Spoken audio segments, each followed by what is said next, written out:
With its nature, history, location, cultural structure, and the level it is required in terms of education, Turkey is one of the world's primary centers of education, where the Turkish and Islamic culture is experienced in the most beautiful harmony, a modern and democratic country in Turkey.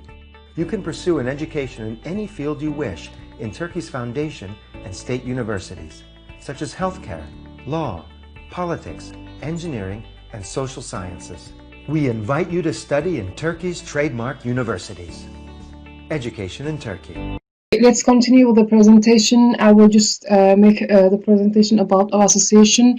We will talk about Edu in Turkey, why you have to choose Turkey, and after I will just talk about the Turkish universities, the education fees and scholarship opportunities here, how you have to apply to Turkish universities, and so on. Let's go.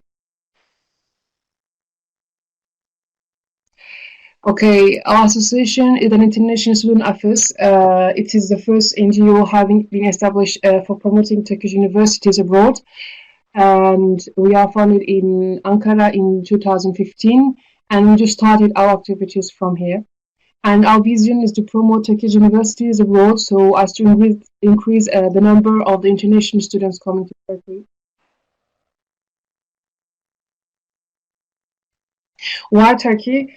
You have to know that it is really a modern country full of natural and historical beauties, where the social life is really good, and the price for living in the Turkey and education at the universities are much cheaper comparing to some American and European countries, and your diplomas are also valid in European country, and the quality of the education and is like the European standards, and there are many opportunities to find a job in your country or Turkey after your graduation, especially in the field of health. And while you are studying here, you have the chance to do a part-time job, and you have a scholarship opportunities for successful students. There are more than 2,000 universities in Turkey, and there are 190,000 international students in Turkey, and they are from all over the world. About Turkish universities, okay, you can receive education languages in Turkish and English at European standards in any field you want. It is the same case for private and public universities. And you have many fields like other countries, like medicine, pharmacy, dentistry, health departments, engineering, international relations, and so on. Public universities are very cheap, but generally Turkish education is provided. The education are only in Turkish, and you have to pass a US exam. But for the private universities, you have to pay more, but the education is, you can just find the education in English, and the registration for the private one is without the US exam, and it is just according to your high school diploma grade. A US exam is not required for postgraduate education in Turkey. It is sufficient to be graduated successfully from your university, and some universities may request additional documents, and the enrollments can be made in both semester in spring and autumn. Duration of education is 2 years for associate degree, 4 years for bachelor's degree, and 2 years for postgraduate, and 4 years for PhD.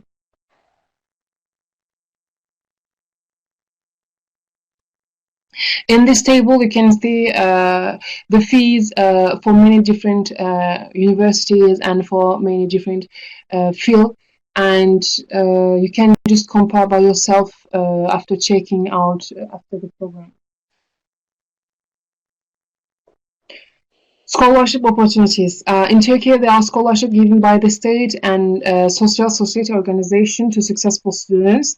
And the scholarships it is for bachelor, postgraduate, and PhD students. And the department ones cover education, accommodation, and plane tickets. You can just have the scholarship after a challenging exam. You have just to follow the website for the exam and the registration date for the scholarship, which is just in this page at the middle. In addition, private university provides scholarship at the rate of 25 until 100% to successful students according to their diploma grades and English levels. You can just get the scholarship by entitling to a discount on you can just have a discount on your education fees. It's mean a reduction on your total fees for the private universities, and you can just have you can have the chance to get 100% of the scholarship, which means that it will be free for you to get in the private university, and we just face many cases like this for our students.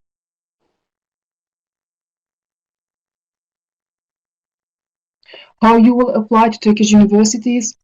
First of all, you have to decide about which department you want to enroll in, and after you have to choose between the state one and of course the private one. But you have to know that for the state one you have to pass the yes exam, and for the private one you just have to pay and just have your diploma degrees, and you have to choose between Turkish and English for the education language.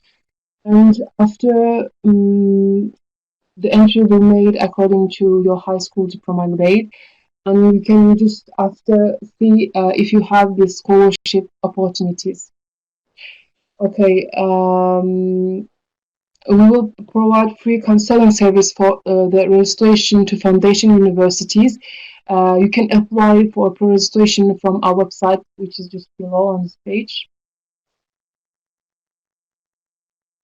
Okay, step-by-step registration. You can just start the registration process if you have decided on which section to study. You can register for 5 separate areas. You have just to click on the registration section, and you have to complete the registration form. And according to the information that you provide, we will just find the 3 most suitable universities for you. And just for the required documents, pay attention, because we have many the students just confused about the documents, and it is really important for us in order to communicate with the universities. And we will make a registration between the registration dates by paying the registration fee of the university. The date of registration of 8 universities are different, and they are generally between June and September. We invite you to study in Turkish TRADEMARK universities, with its nature, history, location, cultural structure, and the level it has acquired in terms of education. Turkey is one of the world's primary centers of education. In Turkey, you can have Turkish or English education in European standards at the Turkish state and foundation universities in many areas such as law, political, and engineering and social science.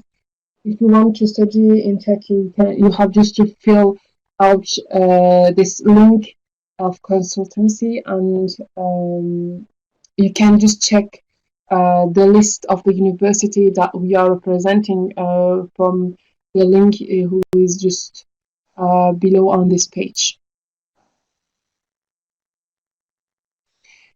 Okay, if you want to study in Turkey, you should not miss these seminars. It is really free, and we are just clearing all the distance and coming to your house.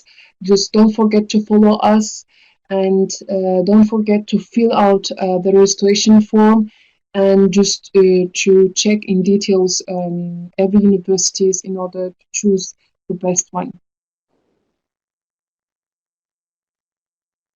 Okay, thank you so much for your attention.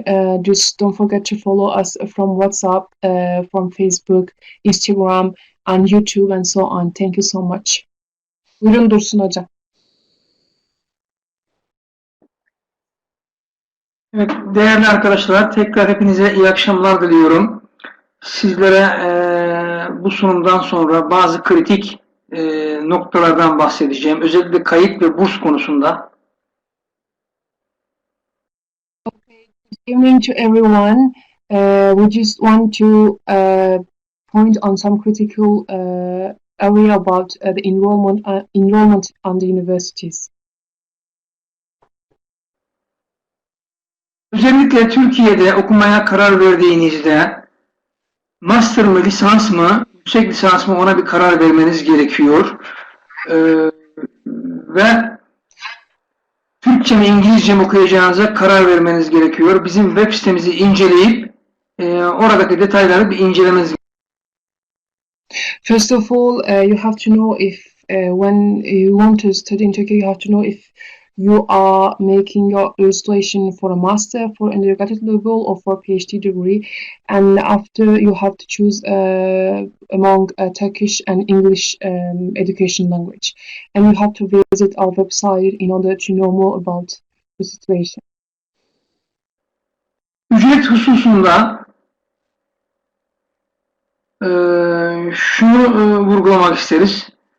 Türkiye'de özel üniversitelerde okumak istediğinizde ortalama 3.000 dolar ile 7.000 dolar arasında bir eğitim ücreti vardır. Yani ister master, ister yüksek lisans, isterseniz lisans fark etmez. Öncelikli olarak çok genel olarak söylüyorum bunu. Ortalama 3.000 dolardan başlayıp 7.000 dolara kadar değişen bir eğitim ücreti vardır. Bu sadece özel üniversitelerde okumak için eğitim ücretidir. Üniversitelere göre, branşlara göre, derslere göre değişir. Ama 3.000 ile 7.000 arasında rakam değişmektedir. Okay, especially for the private universities, you have to know that education fees start from $3,000 and just go up to $7,000, and you have just to know that it is only for this amount is only for the education fees, and it's just depending on which field you apply and which courses you are taking. Buyurun hocam.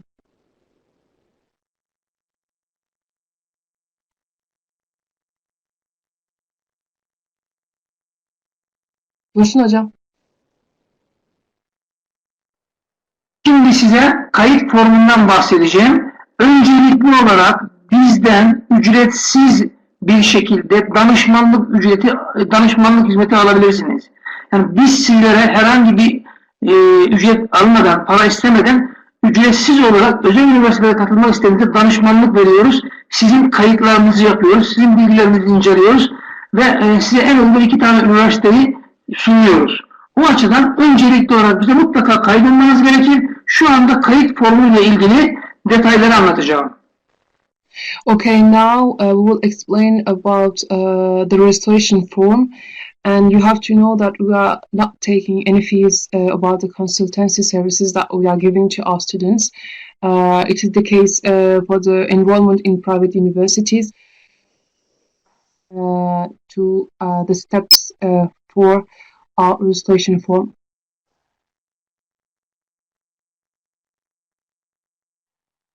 Evet, şu anda ekranlarınızda kayıt formunu görüyorsunuz. Bu kayıt formunu girdiğiniz zaman bütün bilgileri tek tek girmeniz gerekiyor.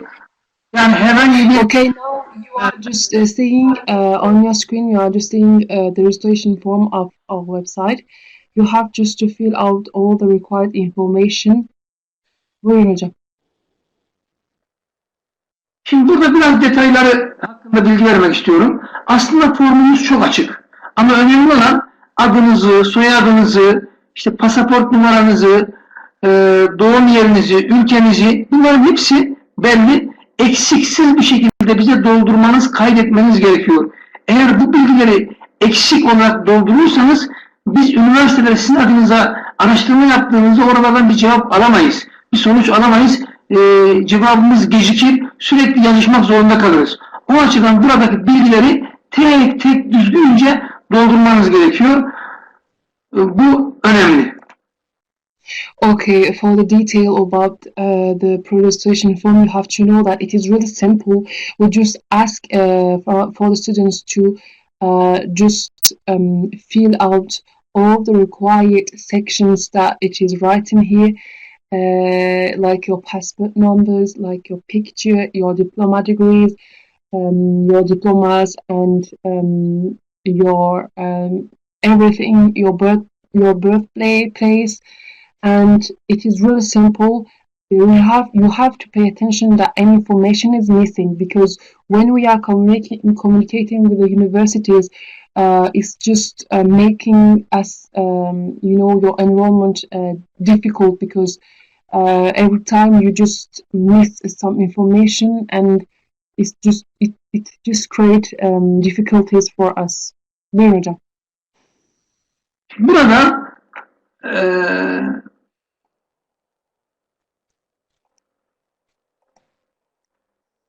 hangi fakültede okumak istediğinizi, hangi bölüm okumak istediğinizi bildirmeniz gerekiyor.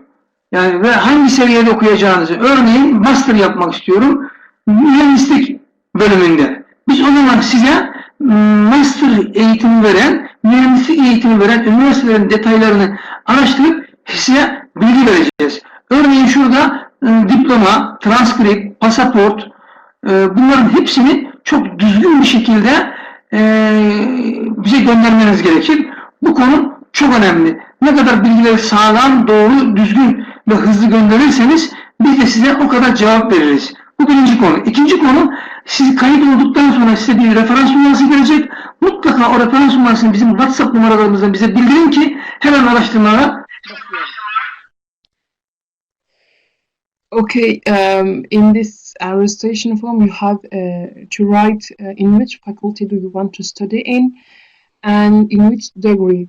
It means for undergraduate degree or master or PhD degree, and in which language do you want to study. And you have to, we repeat again, you have to pay attention that any information is not missing, because if everything is complete, it means that you will have an answer from the university in a really short time. But if otherwise, it will be really difficult to have an answer in a short time.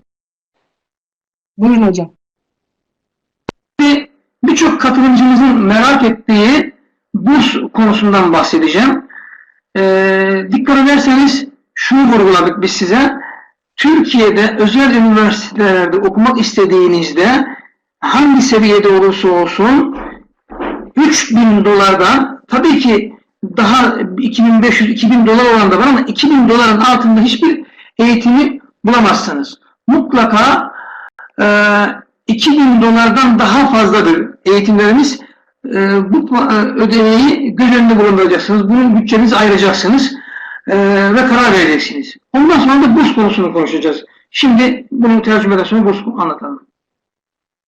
Okay. Now we will pass on the detail about the scholarship that most of the students are wondering about. First of all, before this, you have to know that in Turkey, the cheapest education amount in education fees, both in private and public school, is 2,000 USD. So you have to keep this in mind and after make your decision. Buyurun hocam. Evet, değerli arkadaşlar, şu anda ekrana soru cevap bölümünü yansıttım. Mutlaka sorularınızı buradaki soru cevap bölümüne yazınız. Yan taraftaki sohbetlere yazdığınız zaman o sorularınızı zor cevaplarız, takip edemeyiz.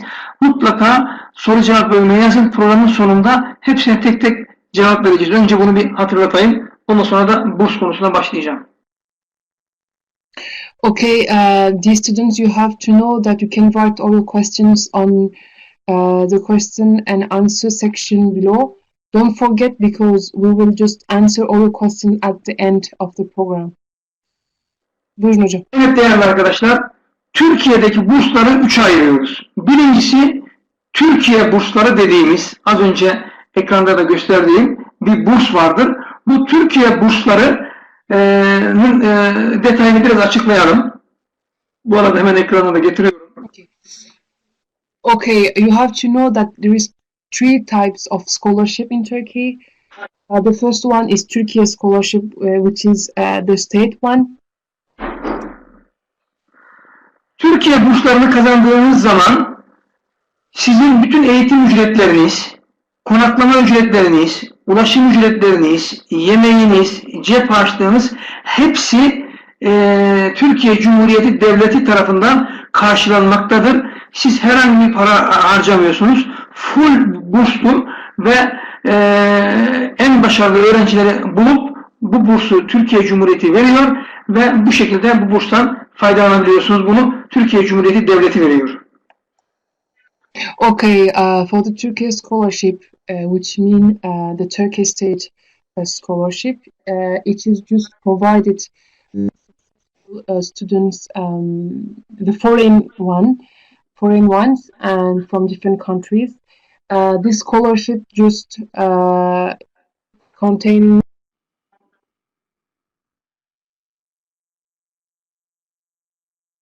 Evet. Şimdi bu burslar hakkında biraz açıklayalım. Bu yıl yaklaşık 200 bine yakın kişi bu bursa başvurdu. Yani düşünün, dünya genelinde 200 bin civarında kişi bu bursa başvuruyor ve kayıt oluyor.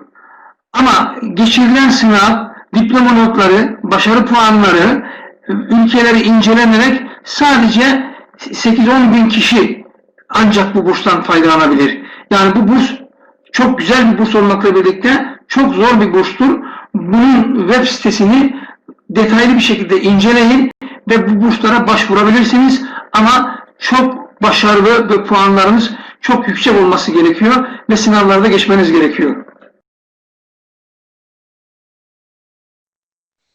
Okay, for the Turkey scholarship, you have to know that more than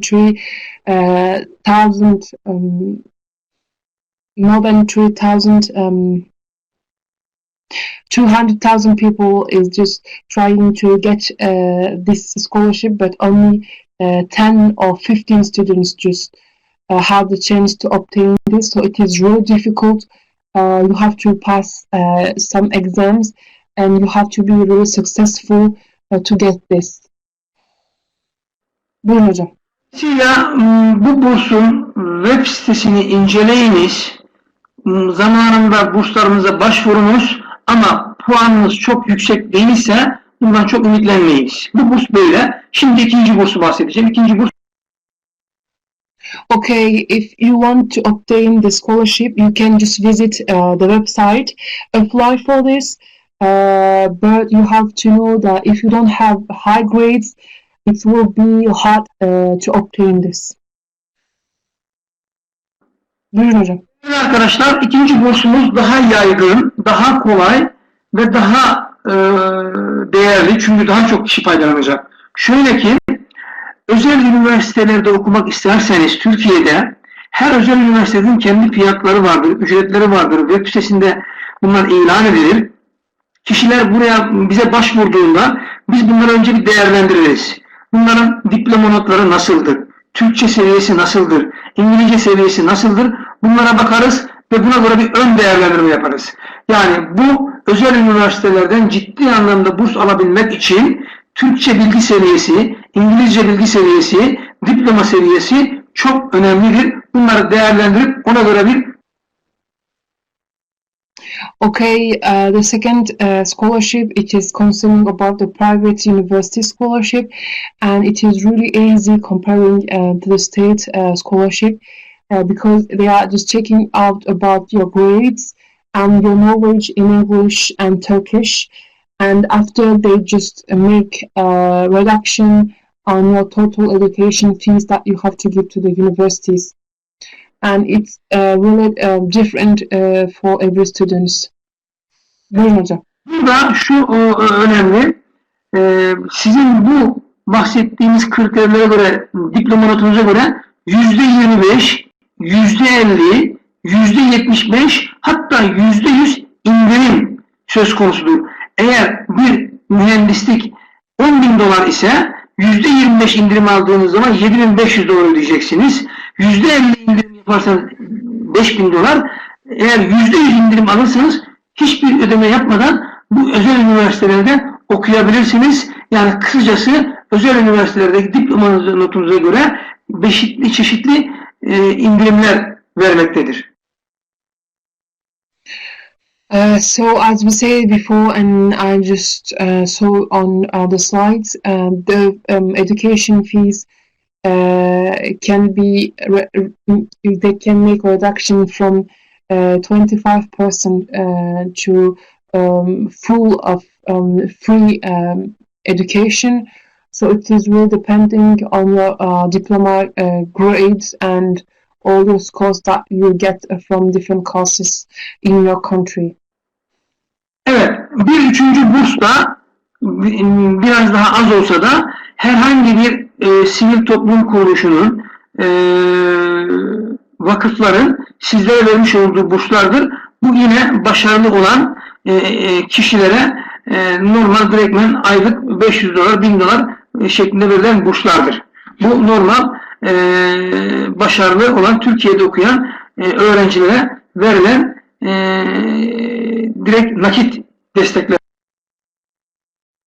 Okay, the last one, it is the scholarship provided by the organization to the successful students, like $5,000 to $1,000. It is really for the students. It is the amount is really less comparing to other scholarship, but if you apply, you have more chance to get this amount. Buyurun hocam. Yani burada siz bize EDİN Türkiye acentemize başvurduğunuzda, kayıt olduğunuzda sizin bütün şartlarınızı inceliyoruz. Diploma notlarınızı, yabancı dilinizi ve diğerlerini değerlendirerek size en uygun bursu bulmaya çalışıyoruz. Bir, en uygun üniversiteyi bulmaya çalışıyoruz. İki, ekonomik açıdan da en ucuz olan bir üniversiteyi bulup size sunuyoruz ve bunun için de sizden herhangi bir danışmanlık ücreti almıyoruz. Onun için bize mutlaka başvurun, değerlendirelim en iyi bursu, en iyi üniversite. Okay, when we are just enrolling on our registration form, we are just checking out all your grades and your diplomas and your knowledge in the different languages. And after, we are just searching for the most suitable universities for you, and we just help for the registration steps in the universities. And we are not taking any fees from you for our consultancy services that we are providing to you. Buyurun hocam. Evet, burslardan bahsettikten sonra birazcık da bölümlerimizden bahsedelim. Biz acente olarak hangi bölümü isterseniz biz size en uygun bölümleri bulabiliyoruz. O açıdan sizde şu bölüm var mı, bu bölüm var mı diye sormanıza gerek yok. Dünyadaki hangi bölümler var ise bizde hemen hemen hepsi vardır. Mühendislik, sosyal bilimler, sağlık, hukuk, A'dan Z'ye hepsini bulabilirsiniz. Siz yeter ki bize şu bölümde okumak istiyoruz deyin. Biz size en uygun bölümü bulacağız. Bizimle mutlaka kayıt edin. Kayıttan sonra da iletişim halinde olun. WhatsApp'larımızdan sürekli bize soru sorun. Okay, don't forget that you have any fields like from like in other countries in Turkey too, so you don't have to ask about if this field is possible in Turkey or not. You just have to say we want to study in this field, and we will just check for you, and we will just suggest you the cheapest one, and we will provide every services that you need to be accepted in the universities. Buyurun hocam. Arkadaşlar biz toplantının sonuna yaklaştık. Artık sizin soru cevap bölümümüzdeyiz. Lütfen sorularınızı bu sorulara cevap verin, yazın. Biz size tek tek cevap vereceğiz. Şimdi hemen başlayacağız soru cevap kısmına. Okay, the students, don't forget to ask your questions, and we are just approaching to the end of the program for today. Şimdi Dursun hocam. ekranınıza getireceğim. Bu ekranda soruları tek tek göreceksiniz ama siz soru sormaya devam ediniz. Okay, please continue to write your questions on the question and answer section, please. We will just pass to the question right now. Okay, okay, for the question, Shamas Ali, I'm sorry if I'm pronouncing in the wrong way. What is the procedure to get in undergraduate program? Hocam lisans için ne yapmak gerekiyor? Öncelikli olarak bizim web sitemizden kayıt olacaksınız. Oradaki bütün bilgi ve belgeleri bize göndereceksiniz. Tercih edeceğiniz bölümlerde yazacaksınız. Biz size en uygun üniversiteyi bulacağız. Bir. İkincisi, sizin lise diploma denkliğinizi araştıracağız. Lise diploması denk ise direktmen kaydınızı olacaksınız. Okay, for the question about of Ali, you have just to visit our website to complete the registration form and to provide us all the documents that we need to make your enrollments to the universities. And after, we will just find the two more suitable universities for you. And after, you have just to wait for a reply from the university. Buyurun hocam. Evet, bir diğer soru da tıp fakültesiyle ilgili sorular sorulmuş. Şu anda biyomedikal derecesine sahibim ve tıpta okumak istiyorum diyor. Tıp fakültesi Türkiye...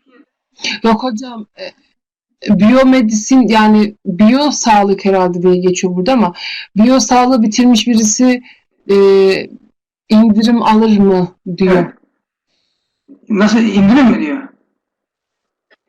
Evet. Yani şunu söyleyeyim, ben daha genel söyleyeceğim. Türkiye'de hemen hemen tıp fakültelerinin haricinde her yerde burs bulabilirsiniz. Ama tıp fakültelerinde burs daha zordur. Biz normalde Türkiye'de tıp okumak isterseniz 12.000 dolara kadar indirimli üniversite bulabiliriz. Okay, it is for the second question of Mari Bangari Mutui. The reduction in medicine years, you have to know it is really difficult to have a reduction on the health department in Turkey. We can just help you to get among the universities until $1,200,000 for the years in medicine. So it is really the expensive one in field in Turkey too. Buyurun hocam. Bursla ilgili sorularımız var. Bursla ilgili sorularımız zaten çok detaylı bir şekilde cevap vermiş idik. Şimdi bursla ilgili sorumuz var. Bu yıl YÖS yapılacak mı diye. Devlet üniversitelerine girişte mutlaka YÖS sınavı genel olarak zorunludur. Ama korona salgınından dolayı 2020 yılında hiçbir şekilde YÖS sınavı üniversiteler tarafından yapılmadı. Biz online olarak biraz yaptık. Ama bu sene çok YÖS sınavı yapılmadı. Gelecek yılda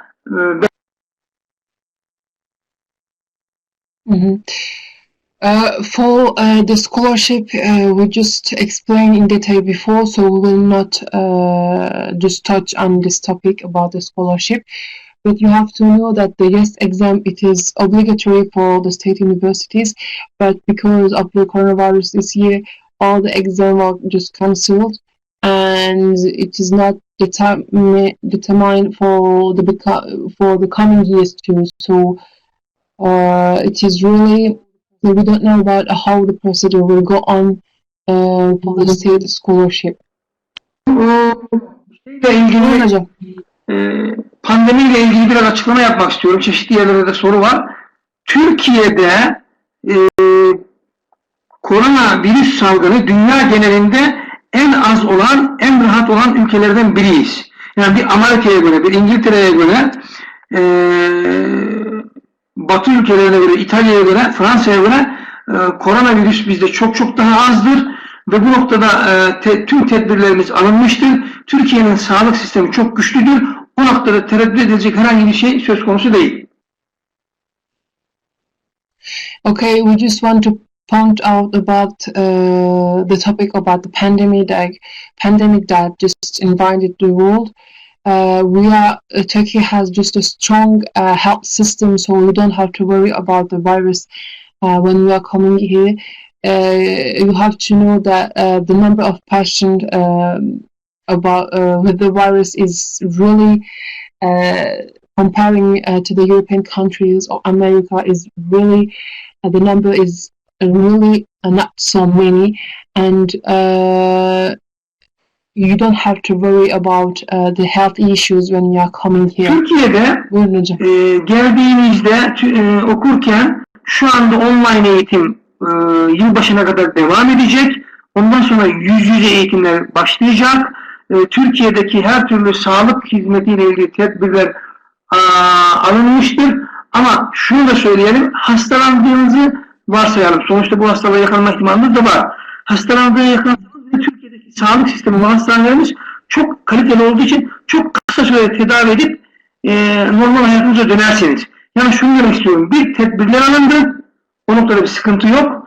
İki, hasta olsanız bile herhangi bir ücret ödemeden Türkiye'deki devlet hastanelerde çok hızlı bir şekilde tedavi olabilirsiniz. When you will come here, you have to know that the education will it's already start in online procedure, and you just have to know that the face-to-face program will just start in the days that are coming. And let's say that even if here you are just a patient of the COVID, you don't have to worry because we have a really good quality in our hospitals, so you will just be like healthy in a short period in our hospitals, and they will just take care of you here. So you really don't have to worry about any kind of health issues. Sorularınızı yazmaya devam ediniz. Tekrar topluca o sorularınıza mutlaka cevap vereceğiz. Şimdi yandaki bir soruya bakalım. Sorularınızı lütfen yazınız. Çünkü el kaldırıyorsunuz, söz hakkı istiyorsunuz ama konuşarak soru cevap teknik olarak daha zor olacaktır. Yazarak sorun, biz de size sözlü olarak cevap verelim. Lütfen sorularınızı.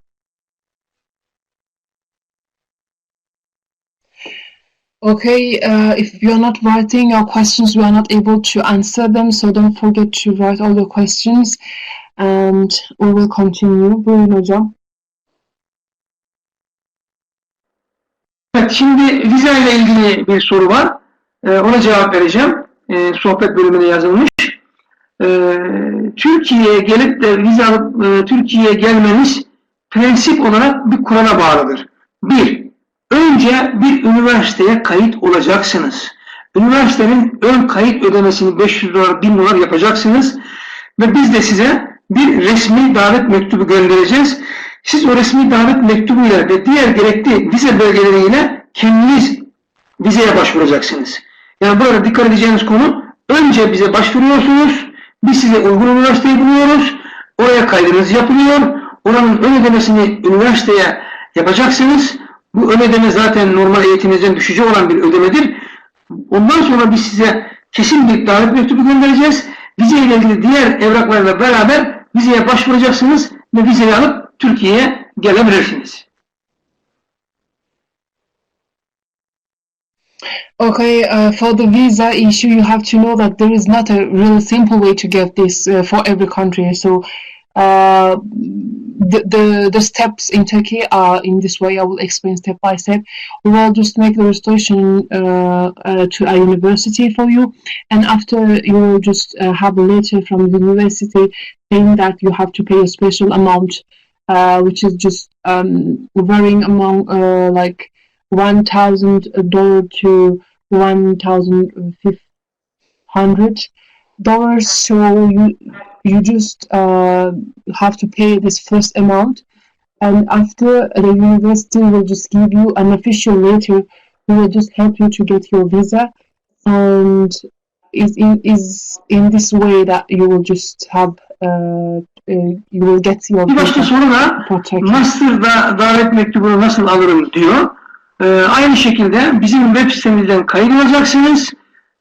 Gerekli bilgileri vereceksiniz. Biz size en uygun master programını bulacağız. 2 üniversiteyi kabul mektubunu göndereceğiz.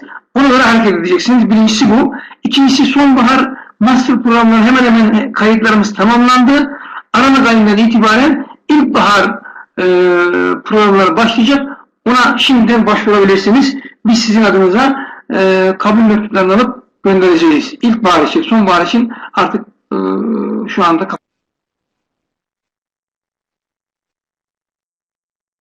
Şimdiki süreç kapandı mı hocam? Çok zor. Belki tek tük bulunabilir ama çok zor. Okay, you have to know that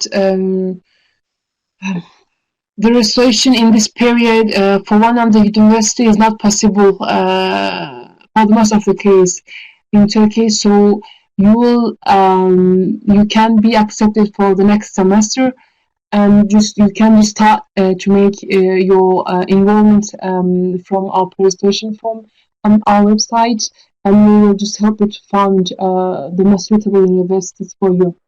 GMT, İLTS gibi İngilizce soruları ve uluslararası sınavlar hakkında bir soru var. Ona da şöyle cevap verelim. Türkiye'deki birçok üniversite diploma notunuzun ortalamasıyla almaktadır.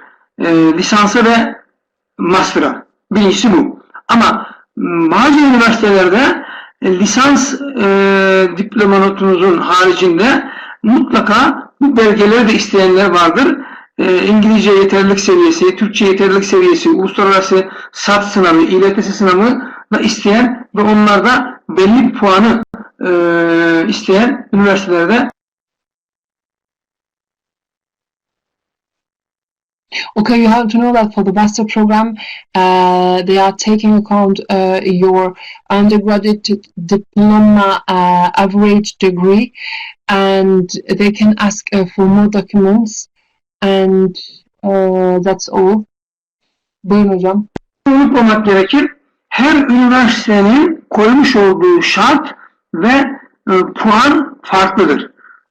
Dolayısıyla size bulduğumuz üniversiteyi bulduğumuzda biz diyoruz ki bu üniversite sadece diploma notuyla alır. Bu üniversite sadece İLTS ile alır. Bu üniversite SAT'la alır ve puanı şu olması gerekir diyeceğiz. Ama şunu bilin genel olarak 100 üzerinden 60 üzerinde bir notunuz var ise bu üniversitelere kayıt olma şansınız çok çok yüksektir. 90'ın üzerinde bir puanınız varsa çok büyük burslar alma şansınız söz konusudur. Okay, you have to know that if you have more than 60 or over 100, you have more chance to be accepted in the universities in Turkey. But if you are over 90, you have more chance to have scholarship in Turkey, and even the possibility to be 100% of the total scholarship amount. Bir noktayı vurgulamak istiyorum. Buyurun hocam. Dünya genelinde, Batı'da genellikle mutlaka bu sınavlardan girmeniz şartı vardır. Bir. İkincisi de İngilizce dili bilme şartınız vardır. Türkiye'de durum biraz daha farklı. Siz herhangi bir Türkçe veya İngilizce bilmeseniz bile üniversiteye kayıt olursunuz, kabulünüzü alırsınız, vizenizi alıp Türkiye'ye gelirsiniz ve o üniversitede bir yıl Türkçe veya İngilizce dil kursunu gidip o üniversitenin sınavına girersiniz ve 100 üzerinden 60 aldığınız takdirde artık dili geçmişsiniz demektir. Ertesi yıl direktmen eğitime başlayabilirsiniz. Okay, you have to know that comparing to European countries, in European countries you have to pass from some exams to be accepted in universities, but in Turkey it's not the case, because even if you don't have any knowledge about Turkish or English here, you can just make your registration in one of the universities and just make 1 year of preparation courses about your chosen language, and just continue your program the next years. Şimdi 2 tane daha soru var burada.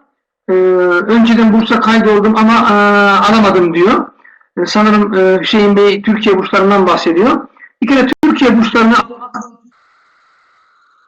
Hocam siz onu Türkçe anlatın. Hocam buyurun siz anlatın isterseniz. Türkiye burslarını almak çok çok zordur. Neden? Bir kere şöyle puanınız 90'larda olması gerekiyor. Oradaki bütün yaş şartlarınız, kriterleriniz olması gerekiyor. Bütün bu şartları taşıdığınız takdirde kazanma şansınız var. Birincisi bu. İkincisi de her ülkenin kendine göre kontenjanı var. Örneğin Fas'ın 20 tanedir, Tunus'un 5 tanedir, Gine'nin 10 tanedir. Şimdi 1000 kişi başvuruyor, siz 5 kişiye gideceksiniz, 3 kişiye gideceksiniz. Çok çok zor. Bütün bu zorlukları aştıktan sonra o güzel bursa ulaşabilirsiniz. Bu açıdan Türkiye bursları çok iyi olmasına rağmen çok çok zordur. Siz yani kısaca bir özetleyin diğerler için de.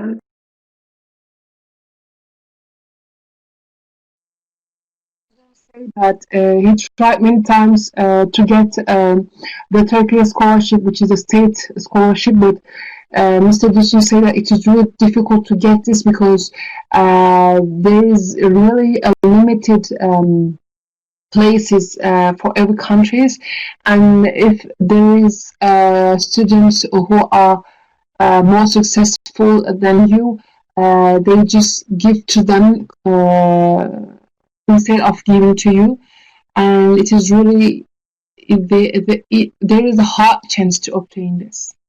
Buyurun hocam.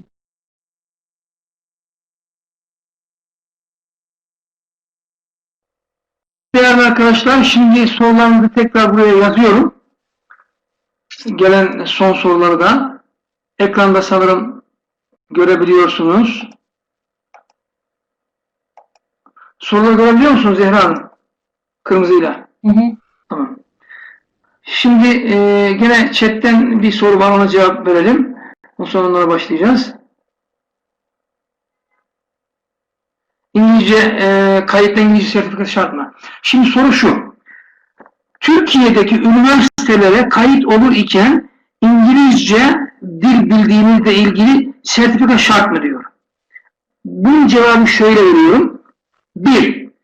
Türkiye'de ister Türkçe ister İngilizce okumak istediğinizde sertifikanız var ise ve puanınız da onun istediği şartlara uyuyorsa sınava direktmen hiç hazırlık sınıfı olmadan normal akademik derslere birinci sınıfa başlayabilirsiniz.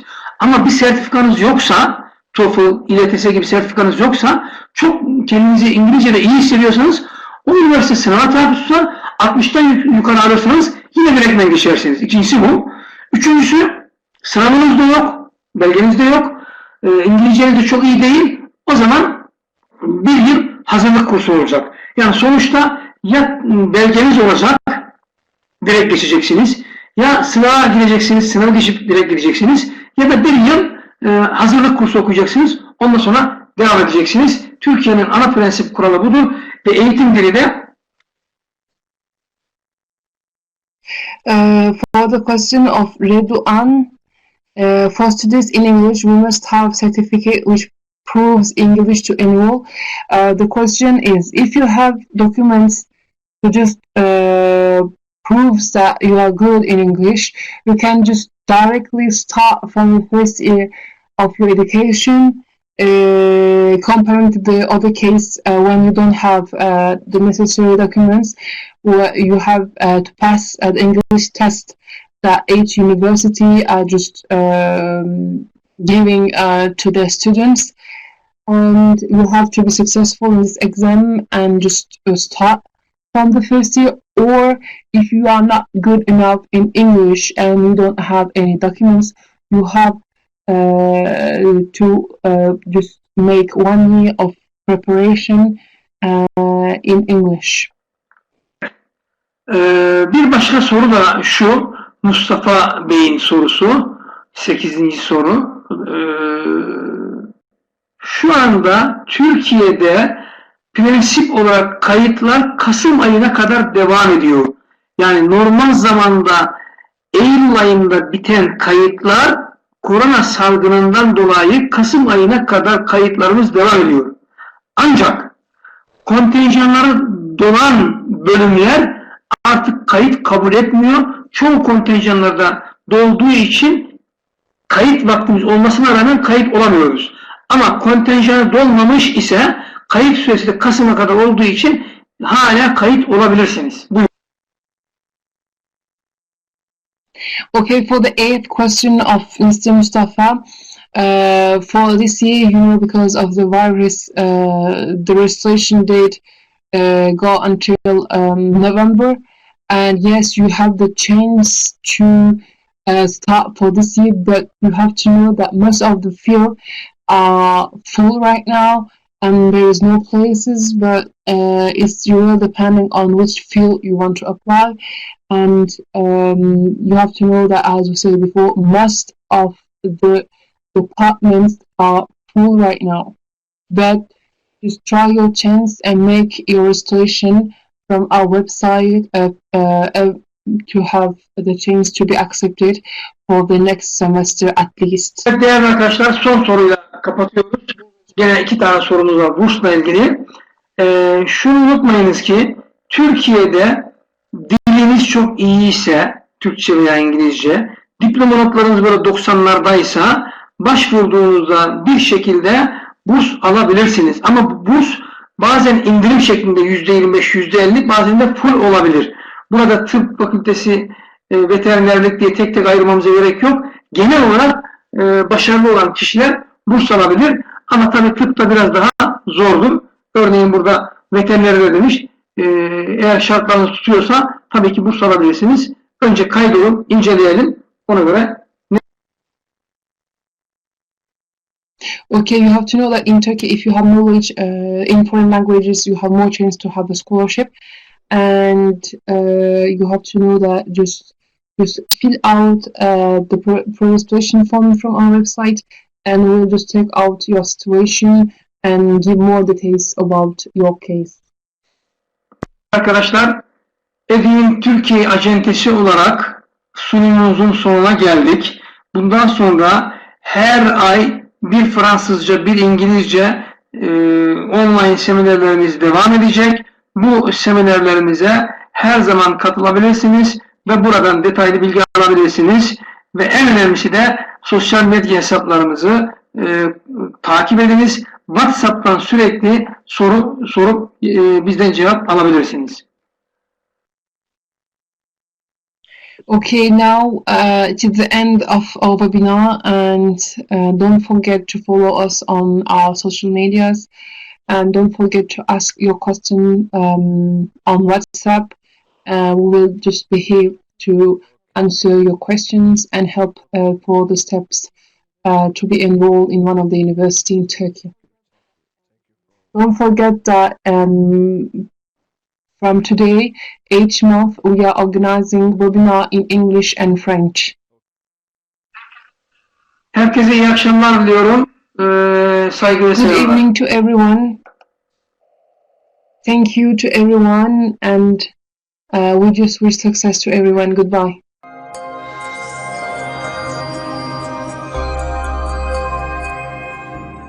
With its nature, history, location, cultural structure, and the level it is required in terms of education, Turkey is one of the world's primary centers of education, where the Turkish and Islamic culture is experienced in the most beautiful harmony, a modern and democratic country in Turkey.